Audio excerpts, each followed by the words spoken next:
A very good morning, good afternoon, good evening to you. Welcome to the Disruptive Entrepreneurship Podcast series. My name is Shashank Shwet, and I'm going to be the host for these podcasts. In these podcasts, we cover the various aspects of a startup, from ideation to scaling.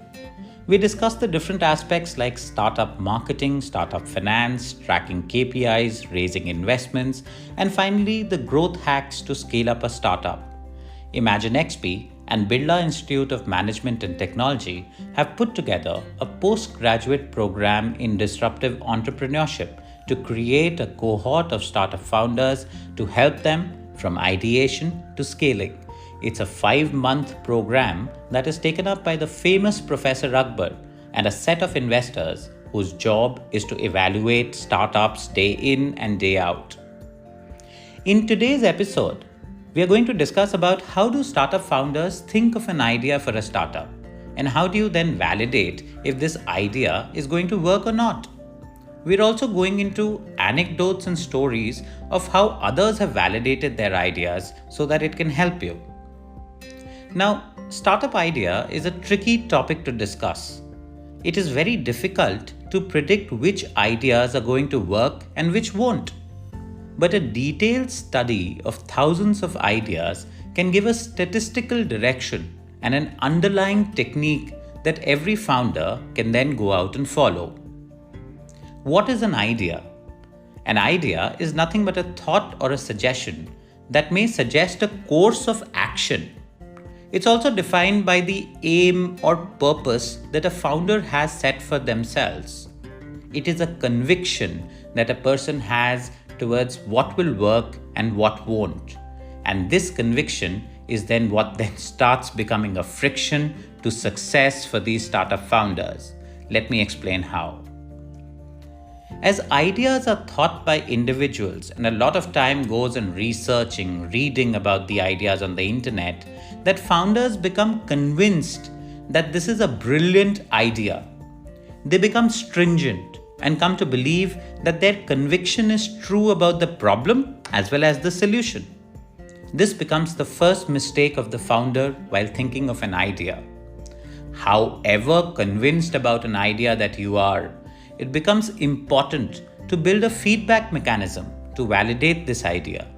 The validation comes from peers and friends in the beginning, and then comes from the first customer. This is when an idea becomes a hypothesis.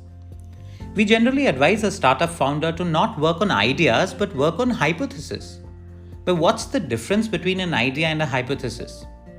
An idea is a thought. A hypothesis is backed by early evidence.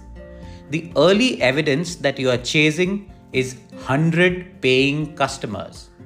That's when an idea becomes a hypothesis. Always work on a hypothesis and not ideas. Hypothesis also saves you from working on bad ideas that founders think are great.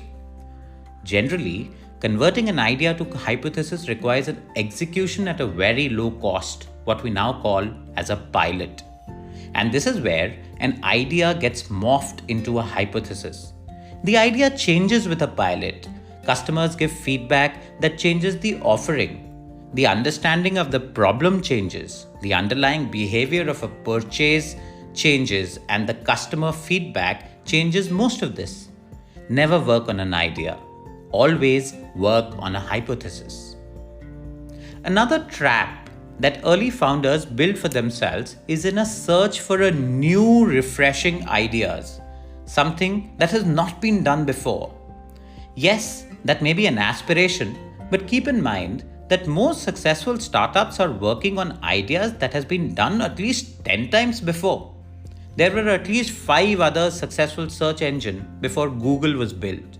When Facebook was being thought of, there was already MySpace and Orkut that had great set of users and had shown viral success. When Flipkart was built, there was an Amazon already.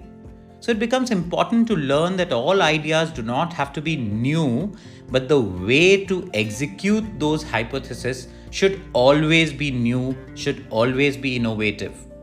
Google created the page ranking algorithm that nobody else had thought of. Facebook followed a unique method of launching through college campuses, only that made it more viral, gave it more users, made it an aspirational social media platform.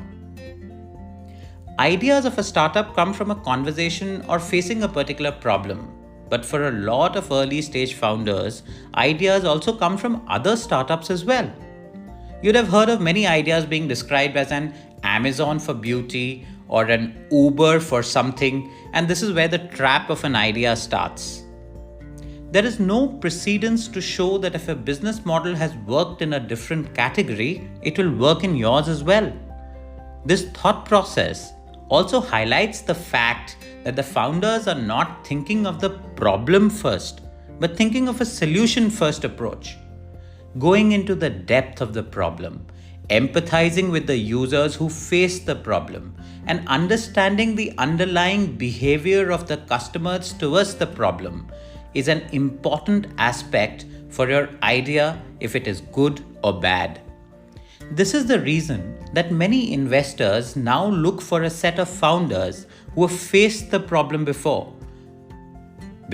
they start to build a startup to solve some of those problems. The conviction there is that the founder would have thought of a problem first, users second, and a solution third approach to an idea. As a summary, 3 points for you to note today. First, work on a hypothesis and not an idea. Build a feedback loop mechanism and be open to listening and change your ideas. Don't let your conviction cloud your decision making.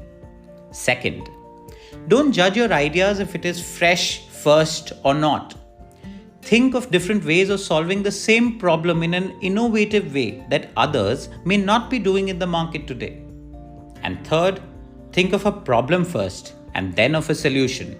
Don't copy other business models just because they've worked in that category may not work in yours. I hope these 3 points help you to find the right idea for a startup. Do you have an idea that you want to share with us? Please do so on the discussion section on the MyCoach app. Also do tune in. We'll be publishing some great content, videos, and other episodes of this podcast series in the Disruptive Entrepreneurship section, which we think would be useful for you. For now, take care.